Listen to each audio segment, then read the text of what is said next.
you doing? Hi, Jane. How's it going? Good. It's like Very Vermont, good. only different. Yeah, just a little bit. This is very stylish. Yeah, How many this grandkids are here? 5. All right. Let me introduce you to the family. This is Dylan. This is Ella.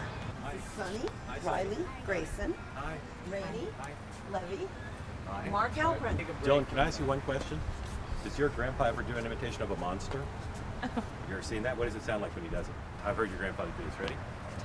Rah! We're going to say together. I'm Bernie Sanders, and I approve this message. That's it? Sure. I want some Jane Sanders honesty here. I'm going to engage in a little press bashing, and you feel free to join in if you want. Feel free. That's... So one of the things I've always hated in my career is a candidate hits a bad spot, and the press, rather than cheering for competition and wanting to let the voters decide, all of a sudden, all they do is want to bury the guy. Mm-hmm, yeah. What's that been like, that being declared dead thing? Well, if it was new, it would be very upsetting, but he was declared dead like the day after he announced. They said it was nice that he was running, but he wasn't going to win. And right.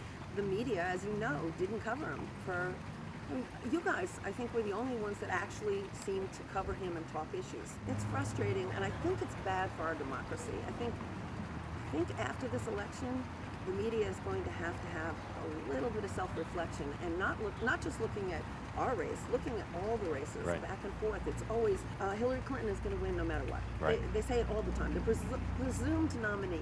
So there's this dynamic of saying candidate X can't lose, and candidate Y is dead. Yeah.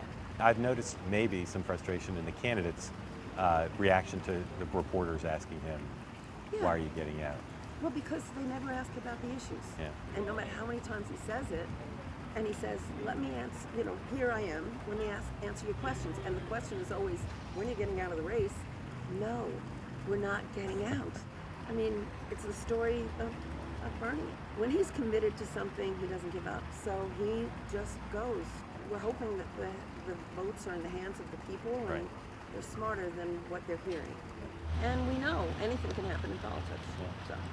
Even going from dead to alive. Yes.